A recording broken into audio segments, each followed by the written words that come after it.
Hello, my name is Chuck Wolfe.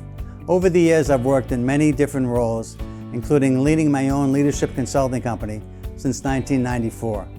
I've worked for and with some of the best companies and universities in the world, and have had the opportunity to work with government officials, military organizations, and public and private schools.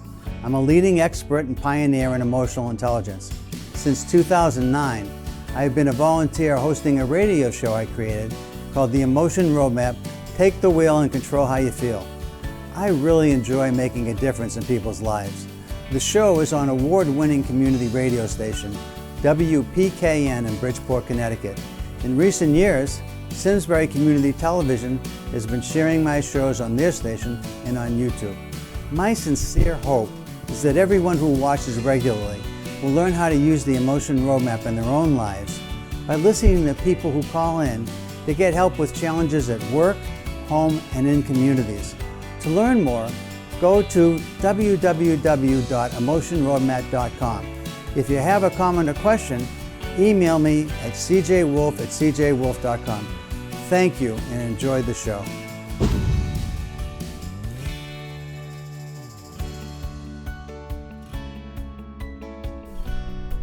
And this is Chuck Wolfe. You're listening to the Emotion Roadmap. Take the wheel and control how you feel. This is the celebration of Women's History Month, and so we're just beginning with that. And I just want to tell you that I won't be talking a lot about that this week, but I am on the air on WPKN, as regular listeners know, and all of you regular listeners, thanks so much for tuning in. But I'm on the air twice a month, the first and second Wednesdays of each month. And in this particular case, I'm going to be spend time with having pre-recorded shows that I've taken excerpts from, and I plan to play those next week from interviews with three different women, two of whom were involved with Pathways Togo, which is a foundation dedicated to educating young girls and women in the country in Africa called Togo. There's a friend of mine and her daughter. Her daughter was in the Peace Corps, and her name is Julia McNally, and my friend is Wendy Swift, her mom. And the two of them actually are on my show. Julia talking about how she got involved with Peace Corps, how she saw this great need, and she and several other people in the Peace Corps decided to do something sustainable that would keep people allow people, I should say, to engage in schools and to find ways to help them to fund and resource their education. And they believe, and I do too, that when women have a chance to be educated, the world is a better place. And I think the fact that this young woman, Julia, and her friends, and then her mom got involved and was very active in creating and helping to support the foundation through donations and other activities as a volunteer. It's a really neat story, and it's still going on. And if you want to look it up, you can see the name of the organization is Pathways, Pathways, Togo, TOGO.org.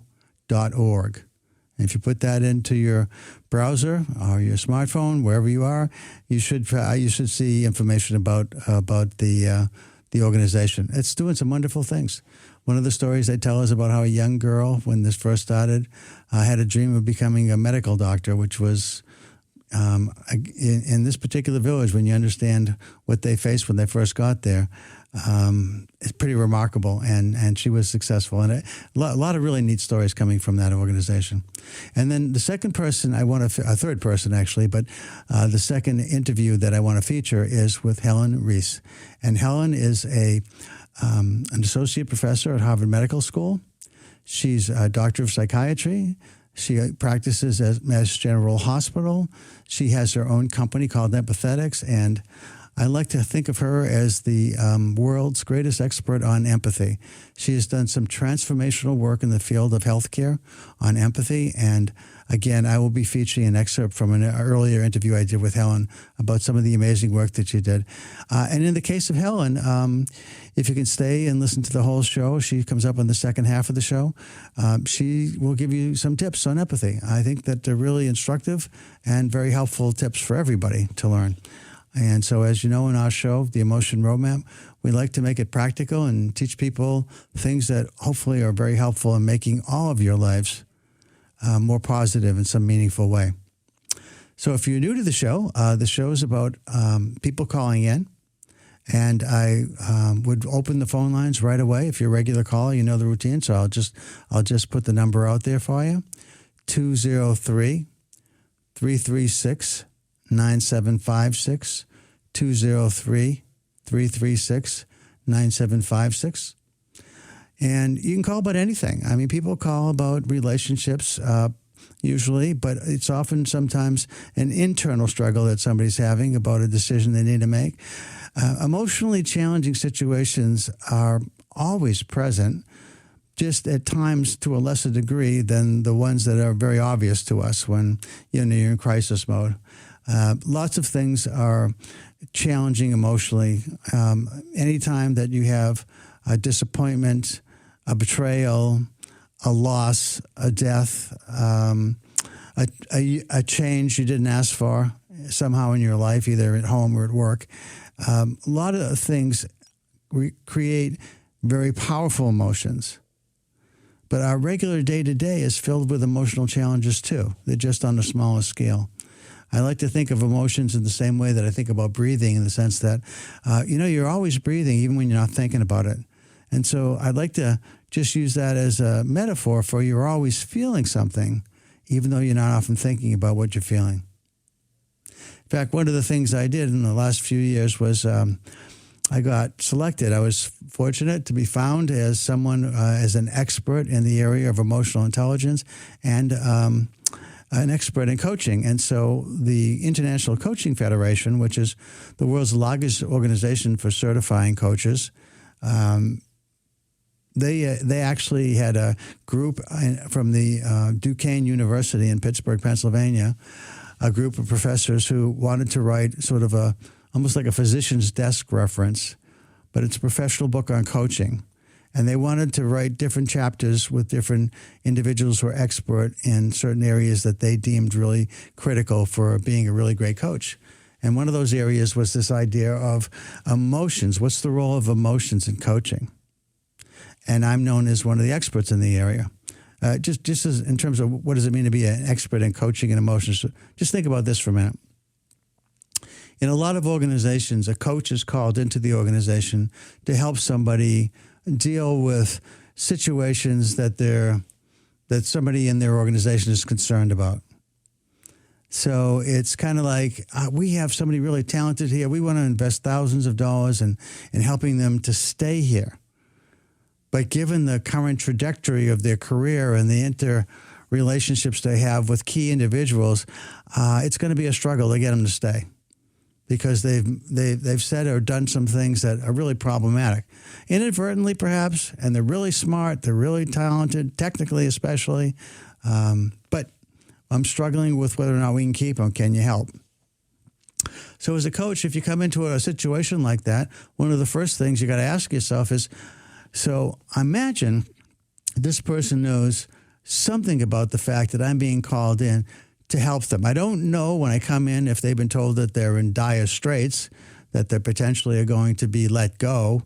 I don't know if they've heard that message, because sometimes an organization will hire a coach and not share that information with the actual individual, but the coach will know. Or if the person has been told that, look, we like you, we're willing to invest thousands of dollars in paying a coach to come in and work with you. But having said that, there's some changes you got to make. Now, if you can picture yourself or someone you know being that person that's getting that kind of feedback inside an organization, you would think that if the person was capable of changing, they would have already changed. If they were interested in changing and capable of changing, they would have made the change. So, one, they can't make the change, they don't have the skill set, or two, they have the skill set, they're just not interested, or they don't believe that they're really vulnerable because they're so good at what they do. So when you come in as a coach, right away you got to ask yourself, what am I going to say, what am I going to do that somehow is going to be motivational to this issue with this person when everything so far really hasn't been? Because otherwise, why do they need a coach? And some of the things that you hear or you want people to do is, hey, I want you as an individual, this is like I'll hear, I want this person as an individual to be respectful to others. I want them to not stop being so sarcastic. I want them to stop being so critical or so negative. Anyway, things like that you might hear. And you think to yourself, okay, well, if that person's already got that message, why hasn't it stopped? And what am I going to say or do that's different? So what's the key? The key is understanding emotionally what's going on for the individual, because any rational person who got a message like that and had the skill set to actually change the behavior would change it, wouldn't they? Because they want to stay, they want to do good work, they don't want other people to feel negative about them being in their presence, they don't want to feel like they're a downer wherever they go, or that people don't want to be in their company. So you would think people would want to clean that up. But we're not always a rational world, are we? Sometimes we have people who just want to do what they want to do, and you don't like me as I am, I'll find someplace else to go. I'm that good. You need me more than I need you. And some people have that attitude, they carry around with them. Unfortunately, unless you're the owner, and even then I think it's problematic, but unless you're the owner, I don't think you get to stay other places either, even if they accept you because your resume and your talents and your technical abilities are awesome. But your reputation begins to be found out that you're not livable. People don't like working with you. Other people, good people, leave if you're around. Unacceptable. So how can you change someone when something like that's going on? Well, the first thing I got to do is make a connection. As a coach, you want to make a connection. You want to somehow make an impression with the person you're going to be talking to that this isn't a waste of his or her time. Now, by the way, these are often his or men, but it can be women or anybody really on the whole spectrum of sexual identity. It doesn't have to be just men, but it often is men. So I would probably that's because men are often in positions of power. And so I think organizations that have people high up, if they're going to spend money in coaches, they're going to pay for the people in senior roles more than they are in people lower in the organization. So you want to make a connection. How do you make a connection? You build trust. So I have to find some way to establish, one, that I'm a credible, competent, and caring individual, and that I have something to offer that's different than anybody else who this person has spoken to so far. And one of the things that I offer, I'm really good at, and those of you listening to the show know this, is like really understanding people and what they need. Being really insightful into what's going on in a person's life. You'll know that if you're a regular listener that I will listen to somebody for a few minutes, talk about their circumstance or situation, and I'll summarize it normally effectively so that while you might tell me 3 or 4 paragraphs, in 3 or 4 sentences, I can kind of capture what your concerns are and potentially how I might help you. Now, for those that might be new to the show, the way I help people is I kind of have this model I follow. Sometimes I'm very explicit about it. I like to at least occasionally just share the model so people remember what it is, because I want everybody who's a regular listener to learn how to do this for themselves. So the model is called the Emotion Roadmap, same as the show's name. And the model goes like this. If you have a situation where you're feeling stuck, uncertain, indecisive, uncomfortable, and worried about proceeding, worrying about making the right decision, and sometimes that's an internal conflict, often it's an external conflict with another person or people or group, and you're not quite clear how to move forward, and you've thought about this a lot, maybe for a week or 2, or even months or years sometimes. As I listen to you, I try to understand what is the key feeling or emotion you're having, and what might be more ideal to feel for you. And if there's anyone else that's key that you're dealing with, what is he or she or they feeling? And is there something else that would be more ideal to feel for him or her or them? Now, that sounds pretty straightforward, and it seems like it should be easy to do. But as everybody knows that's listening regularly, it can be challenging to figure this out. But it does really often produce incredibly significant options that don't get thought about in other ways. And that happens because you're focusing on the emotions in play, not just the circumstances. So often when we're stuck on circumstances, if I can help you to just step back and think about emotionally how you're feeling, what would be ideal to feel for you and for anyone else that's key? How is he or she or they feeling? What would be ideal for them? If I can help you to ask those questions, I often can be very helpful in creating with you an emotional plan for moving forward, for changing the emotions that you have to emotions that are more useful. I like to use a simple example because this is often people recognize and understand this example pretty easily. A lot of times people have things to do that they want to feel confident, and yet they feel anxious beforehand. So that's an easy example to say in terms of an emotion roadmap. The key would be to help you then to feel less anxious, more confident. How do we do that? How do we get you there? And that's the other part of the roadmap. Once we identify that we want you to move from one emotion to the other, say anxious to confident, I'll then ask you, okay, so what might be some possible ways that you do that? That you could do that, or you have even done that before, because perhaps in the past you've had some circumstances that weren't the same, situation wasn't the same, but the emotions of anxious is how you were feeling and confident is how you wanted to feel. That was the same. And if you can learn from any prior experiences, any past experiences, that becomes a strength for you to draw on. If you realize in your past, whether recent or distant, you've actually moved yourself from anxious to confident, chances are there's something in those experiences that would be useful to you in the situation you're facing currently. So that's how the process works. That's the emotion roadmap. Once you have selected several different strategies, I then ask you the question, okay, so of the things that you want to do, and we talked about doing, which are the ones you're really capable of doing? So the first question is, are you really able? Do you really have the skills to pull this off? Do you have the time to pull this off? If it's resource intensive, do you have the money to pull this off? So the first is, are you really capable? And the second question, just as important, but in a different way, is, are you willing?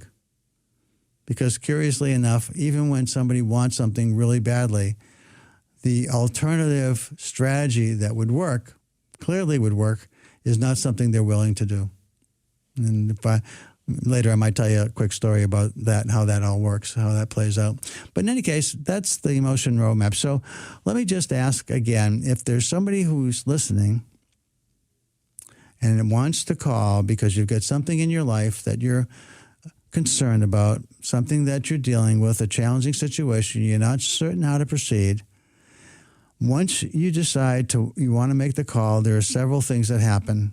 I'll pick up the phone, I'll ask who you are, just a name. It doesn't have to be your real name, but just a name so I can address you by name.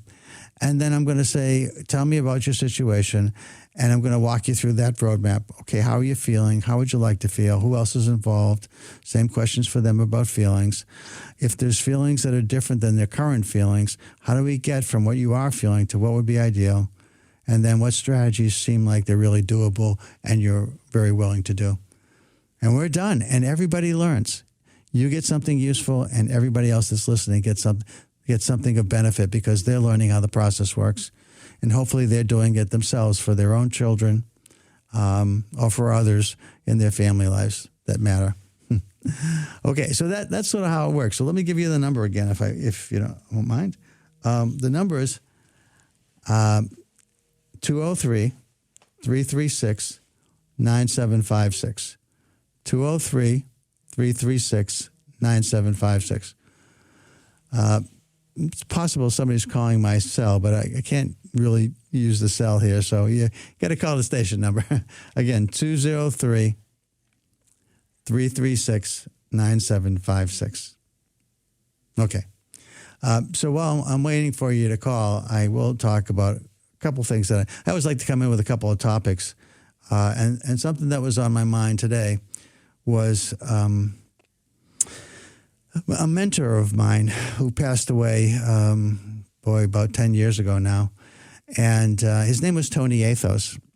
And I met Tony at Harvard Business School in the 1979, 1980 timeframe, and worked for him from 80 to 81 for a couple of years as a research associate at Harvard Business School. And Tony was probably the smartest person I've ever met in my life, especially about human behavior and organization behavior. I was at the place in my life where I wanted to go back to school to learn more about organization behavior. I'd been doing counseling and therapy and some consulting work, and I wanted to see if I could learn from the best people in the world that were great at understanding how to change cultures, how to help individuals grow and develop more positive habits, more positive lives. If I could influence motivations and learn more about how to help people, that was my goal. I also wanted to see if I could do this in the corporate world. I thought if I could influence very senior people in corporations who impact tens of thousands, hundreds of thousands of people at times, and I could help them to change, to be more participative, to be more empowering, to be more caring.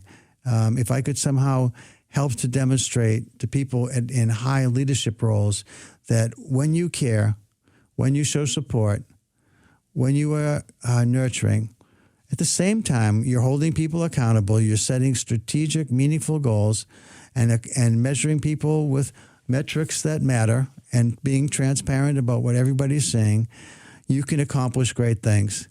There's a reason why when the Gallup organization does surveys around the world, not just in the United States or North America, they do surveys around the world to trying to gauge the level of engagement, that people have in companies all over the world. It is rare. It is highly rare that in any companies that they talk to, that more than 30% of the people are highly engaged.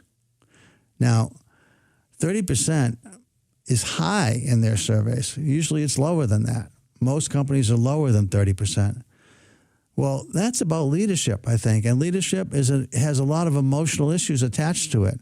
And I think engagement is an emotional issue. If you want people to engage, then you got to ask yourself, what engages them? What causes people to feel engaged? And what are the things that we do at our company that raises the bar on engagement? What is it that we're doing that's working? That's got that 20 to 30% in the right place. And what could we be doing for the 40 to 50% or so that are kind of in the middle? I mean, they do what they have to. They're not disengaged totally, but they're not giving you what they could. If we could nudge them into the engaged category, how much better would we be?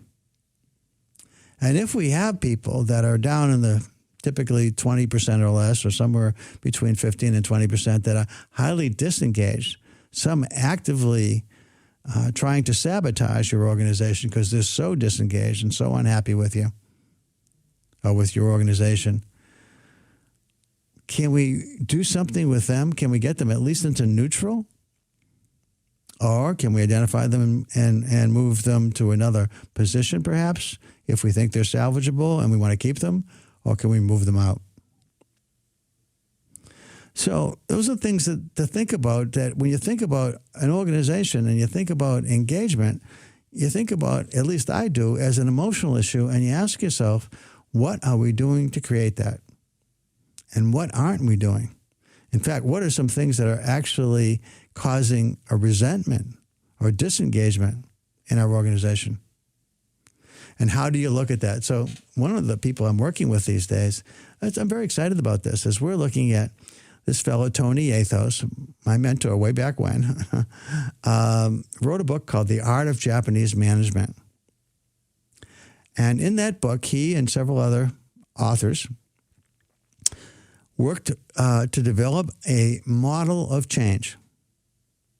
And that model of change was designed to help McKinsey and Company, and some of you as listeners will know McKinsey, but many of you will not. McKinsey is probably the most prestigious management consulting company in the world. Lots of very smart people. Lots of people who are a Harvard alumni from the business school in particular. And as a result, they have lots of colleagues who they do business with who run organizations. So if you went to school with some of these people and you know them to be smart and you work with them on projects and you get out and you're running an organization and you're looking for some help on strategy or structure or systems or things like that, first person you're going to think about is the person you spent time with and you know is really smart and was really helpful in the projects you might have done together. And so you call your friend that happens to be in McKinsey and Company. I mean, a lot of business happens that way. And again, not a bad way to do business. You already know the people, so they're vetted in that sense, and you bring in some really talented folks to help you with whatever it is the challenges are that you're facing. But the model Tony used was a model called 7 S's. And the 7 S's stood for superordinate goals. Superordinate goals. Now, superordinate goals are the kinds of things that people really care about at an organization. Like at WPKN, it's free-form radio, right? Volunteers get to create their programs. Incredibly important to the station's mission. That's how it's been ever since it became a separate entity from its early days when it was the University of Bridgeport's radio station. And it's over 50 years now that this organization has operated with its primary mission as free-form entertainment with programmers who bring in all types of different kinds of music, all types of different talking programs. And I guess it's why the New Yorker called this the greatest little radio station on the earth. That happened a couple of summers ago. So I think when you have something you really care about and you know what it is, that's the beginning of understanding how to drive your culture. And if you are clear on that and everybody recognizes that, then how do you actually make those things happen? And that's the 6 other S's. Now, the reason for them all being called S's, they could be called other things. But Tony in particular felt I give people an alliterative model, in other words, 7 S's, it's just easy to remember. There's 3 hard S's, 3 soft S's, and the one in the middle is the key, and that's superordinate goals. The hard S's were strategy, structure, and systems, and the soft S's were skills, style, and staff. And those things may have meanings to you that are very clear, and they may not for other people. So it's a longer conversation. But one of the things that was really interesting is over the years, having worked with him, and I have his book, and he signed it, and to Chuck with high hopes. Wish you all the best, Tony. And high hopes to me at this point in my life, I'm still working. I'm still doing organizational work. And I have a client now where we are in the process of taking emotional intelligence and putting what we call, instead of superordinate goals, at the center of what we want for the organization is shared feelings. So what type of feelings would you want to experience at work? Now, I've been talking about engagement, and I said to you that if you want to feel engaged and you want your employees at every level to feel engaged, how do you get them to feel that way? Well, what are the feelings cause engagement? What are related feelings to engagement? I'll give you a few. 1, respect. Wouldn't you all at work want to feel respected? And wouldn't you all want to see other people at work respected? How about appreciated? In certain industries, one of the things that will be absolutely key, if you work in a munitions plant, as an example, dealing with explosives, then one of the major number 1 feelings is you want to feel safe. So we're looking at blending the models of 7 S's, asking ourselves if we want certain feelings to be shared at every level, who do we want to feel them?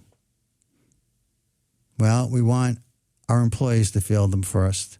Because if our employees feel respected, safe, secure, cared about, supported, appreciative, joyful, welcome, included. So if they feel those kinds of things, then they're going to feel engaged. And if they're feeling that way, but at the same time, you're holding them accountable. This isn't just about being nice. This is about being smart. It's about being intelligent. So if you're creating these kinds of feelings, at the same time, you're holding them accountable. And when somebody screws up, you recognize there was a failure. What can we learn from it? And that's how it's approached. But if somebody just doesn't fit and continues to do things that are wrong for that position, that we move them out, but we do it with dignity. So that we got the right people on the bus. It's another metaphor that's out there around leadership. You know, do you have the right people on the bus with you? Sometimes you do, but you often don't. Then you got to find other people so that the bus really has the right people, because that's when you can really make an organization hum. It's when you get the right people and everybody's working hard to make sure that everybody else gets the information they need, the resources, the tools, the money, the staff, whatever it is that it's going to take to get their jobs done. You make that easy for them. As easy as you can. I mean, everybody's got budget limitations, so you can't have everything you want all the time, but people are clear on thinking about how to prioritize, and everybody is heard and listened to, and you may not get what you think is the most important thing at the time you want it, but you know you've been listened to and that you've been respected, and somehow a different decision was made because of other considerations or other factors that impact the overall organization, maybe not your particular area. So I'm working with a group that's going to try to come up with this idea of how do we blend these things?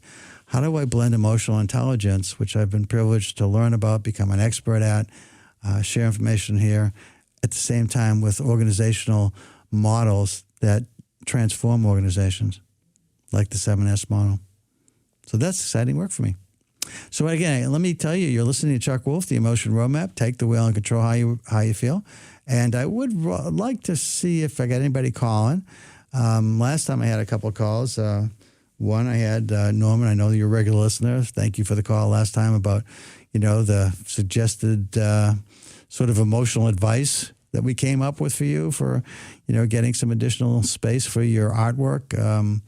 That worked out, and that was nice to hear that. And then the other woman who called me last time I was here was interested in sharing something about a horrible, horrific event that happened to her, and she described herself as damaged and sounded like trauma. And so I spent some time talking about how to survive and deal with trauma. It's one of those things that you can never quite forget, but I think you can learn to manage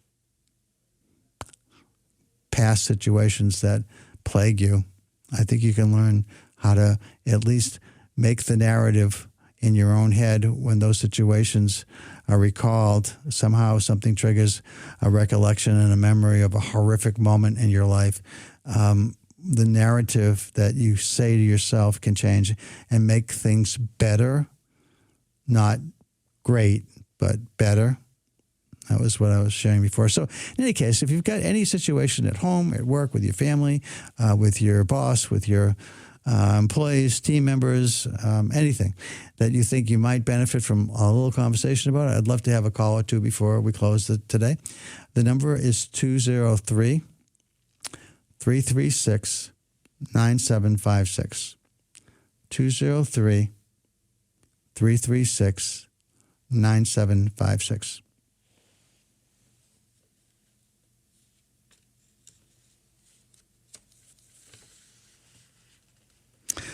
Sometimes I have people sitting back and wondering, should I make this call? I don't know. I mean, why would I call the radio station for help?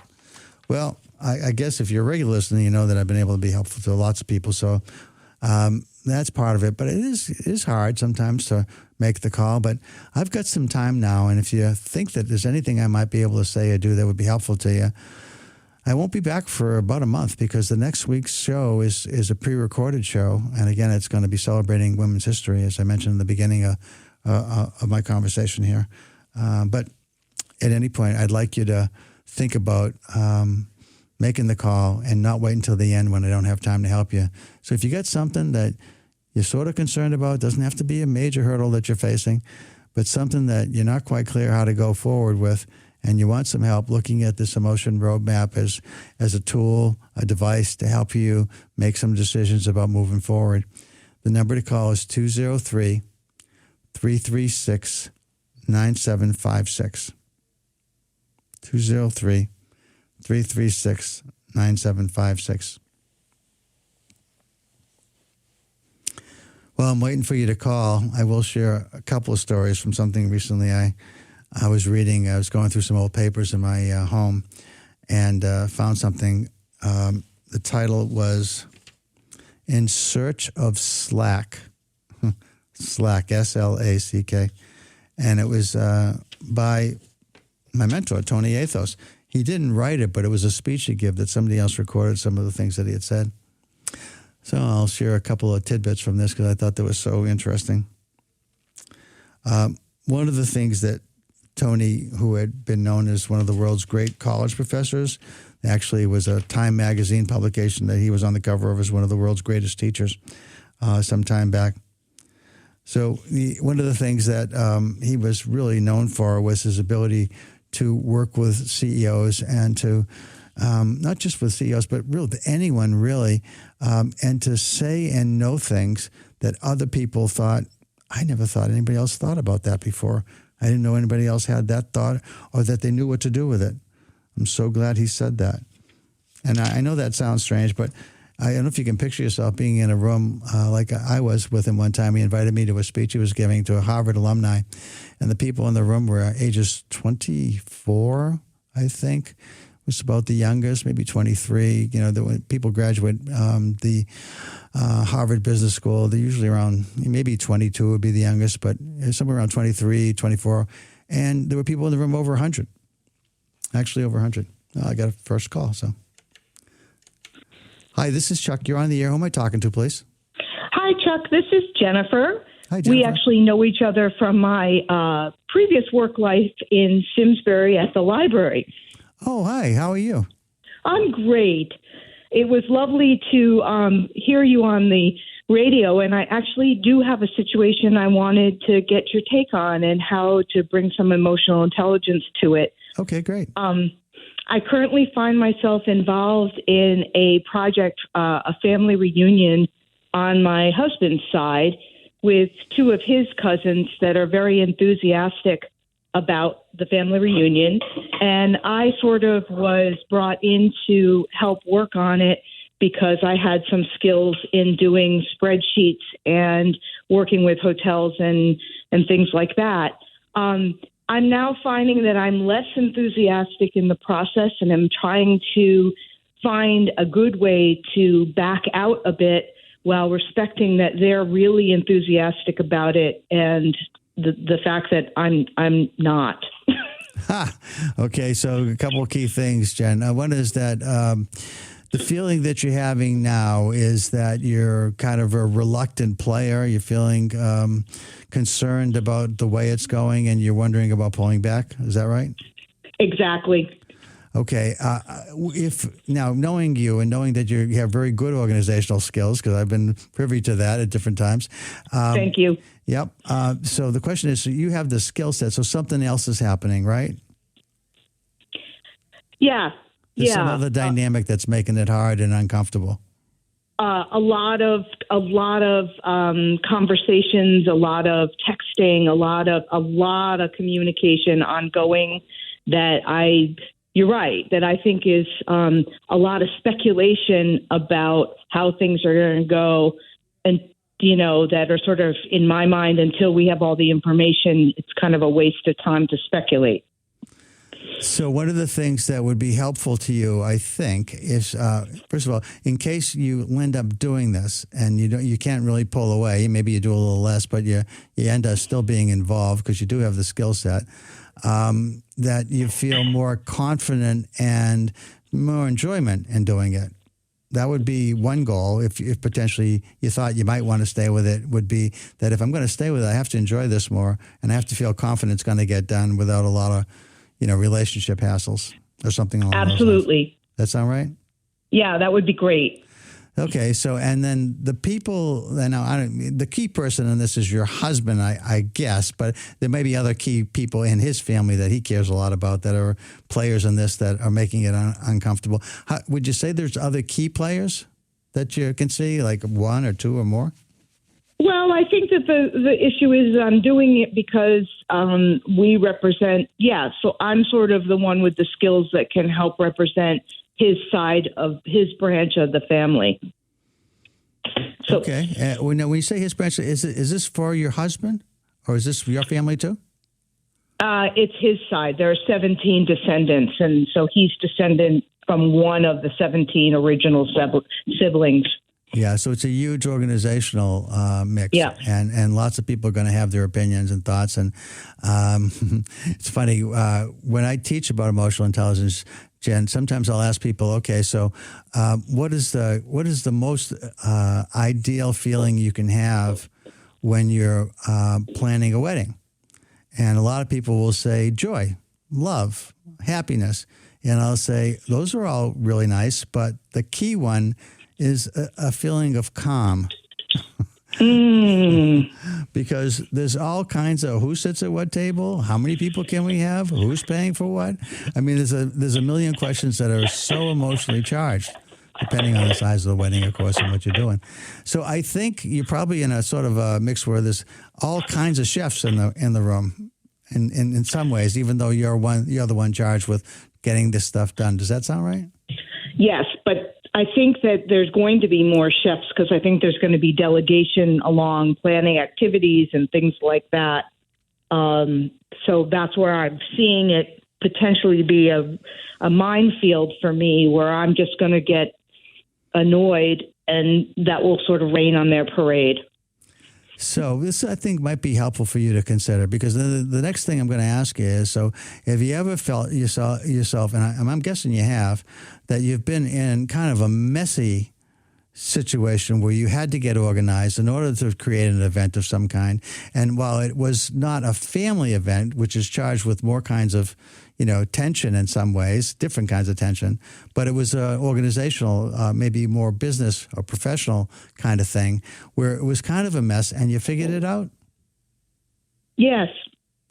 The reason I asked that question is because I think that sometimes if you can think back to when you actually have had experiences in the past, even though a completely different circumstance, but it felt somewhat similar where a lot of people were trying to influence what got done, and yet you were in a place where you were pretty accountable for things that you had to decide, but people weren't allowing that decision to be made or just kept changing their minds about things.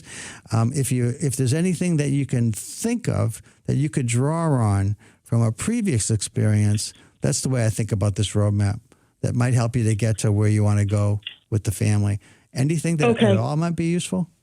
Yeah, I do, actually. Remembering that I've navigated it before. Not always 100% perfect, but thinking about it, maybe that will give me a little bit more resources to figure this out and to have a better conversation about how do I back out a little while still being in there. Yeah, I think my guess is, because having known you, Jen, my guess is you'll figure that out. I don't doubt that for a second. I think maybe I can offer you something else to think a little bit about that might be useful. You open to that? Mm-hmm. Sure am. In my way of thinking about groups, I find that while there's lots of people in groups, there's key people that influence the others.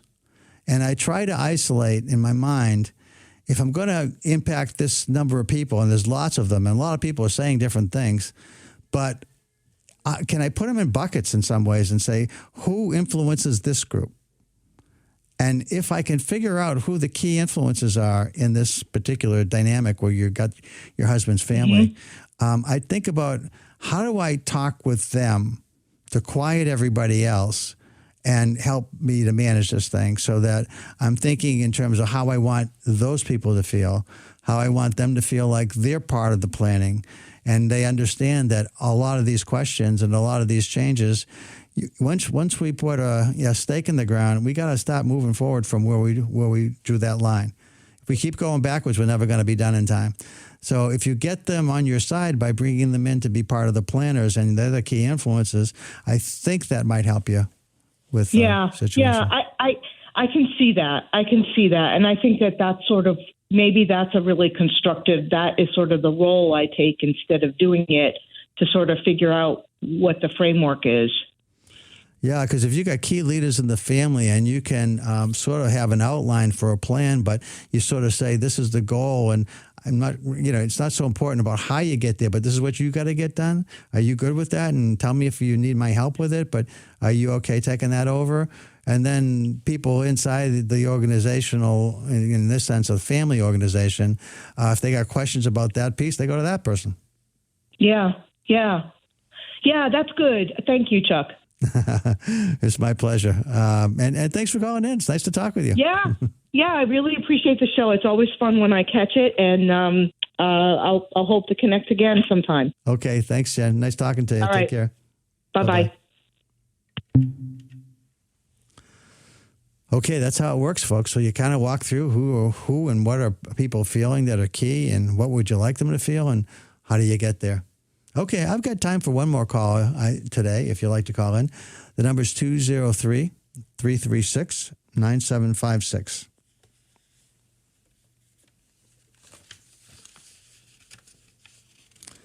$203-336-9756. Well, while I'm waiting for you to call, I've got something that I think of I'd like to share with you. Oh, okay, I got a call. Hi, this is Chuck. You're on the air. Who am I talking to, please? Yeah, hi, Chuck. This is Norman. Oh, hi, Norman. How you doing? You're a regular these days? Well, yeah, I'm listening to your station or your program, and I wait to see if anybody's going to call, because I could call and talk about things, but I like to give other people a chance, and I'm glad I waited. And this woman she eventually called you, which was nice. Yeah.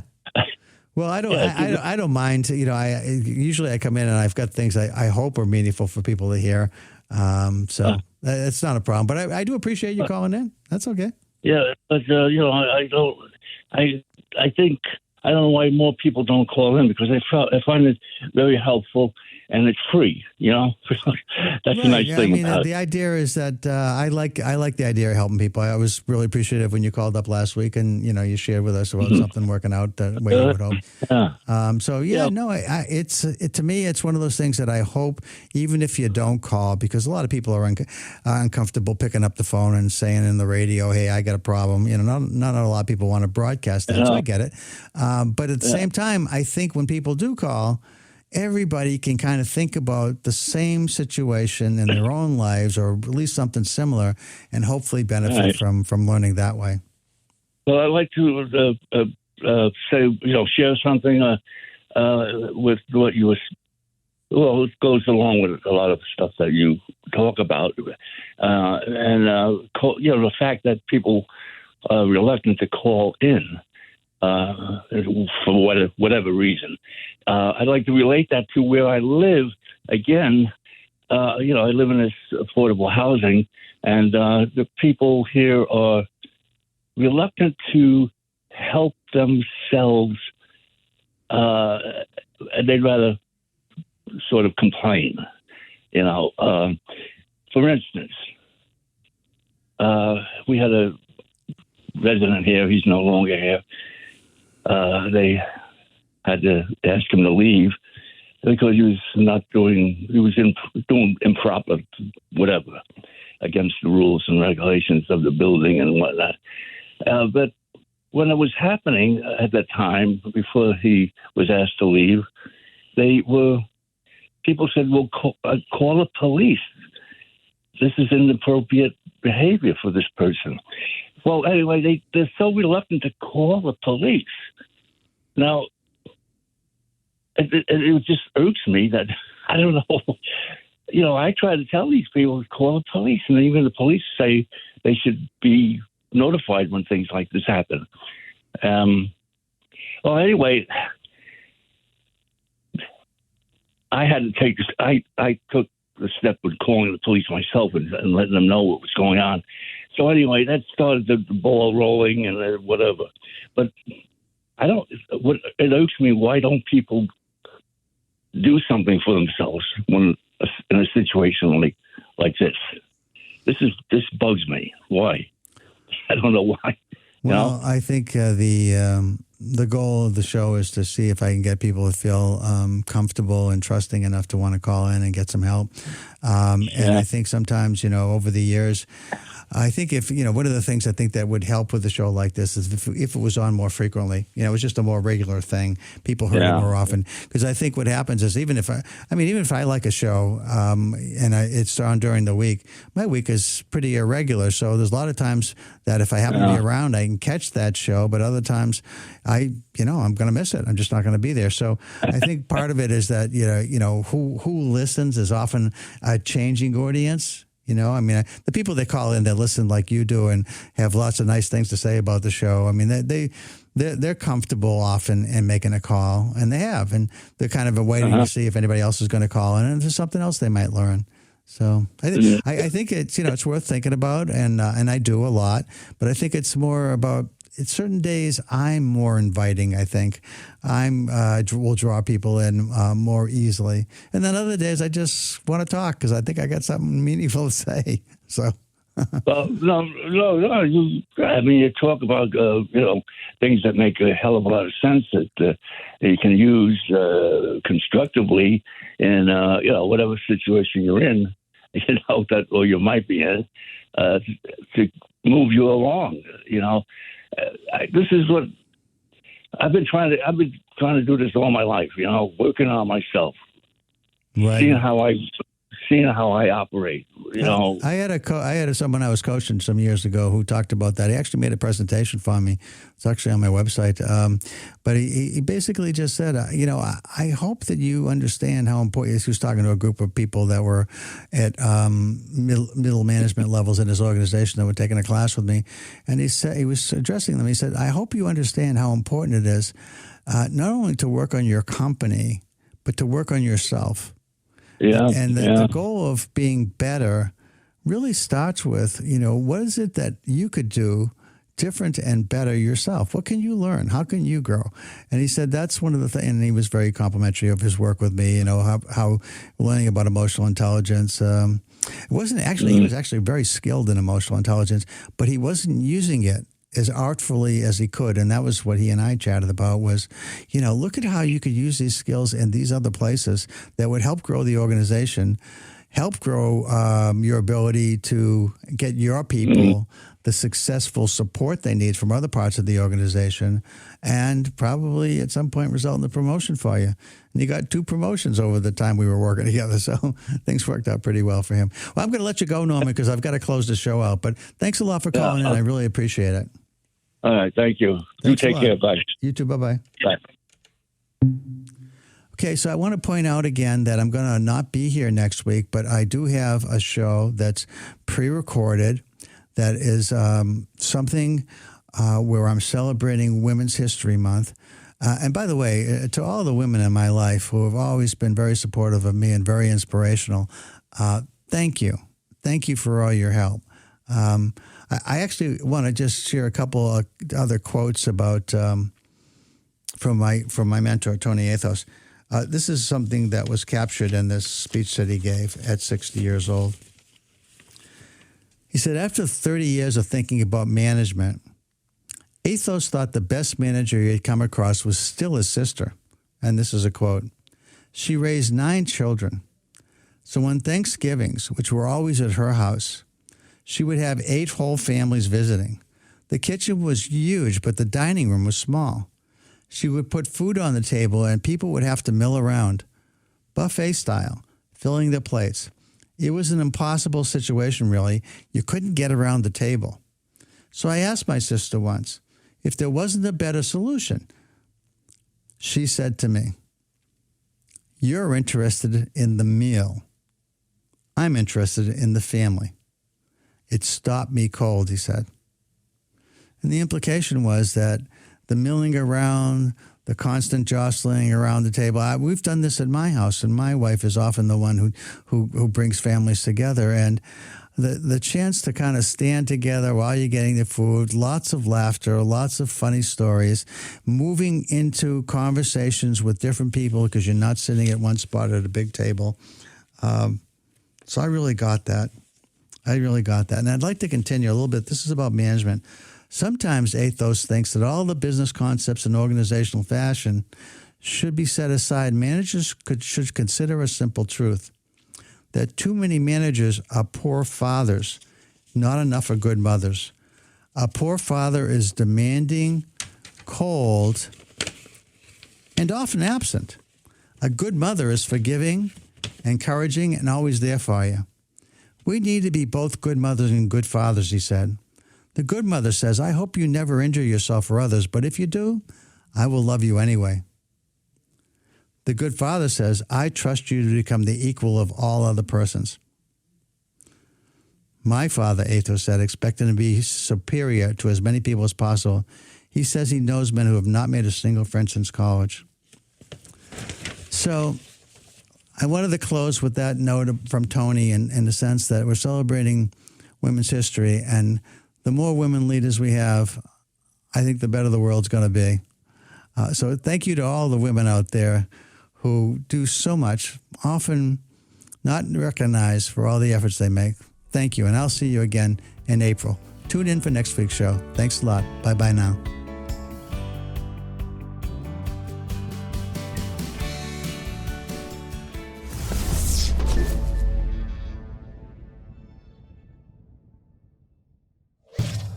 Funding for Simsbury Community Television is provided in part by contributions from viewers like you. Thank you.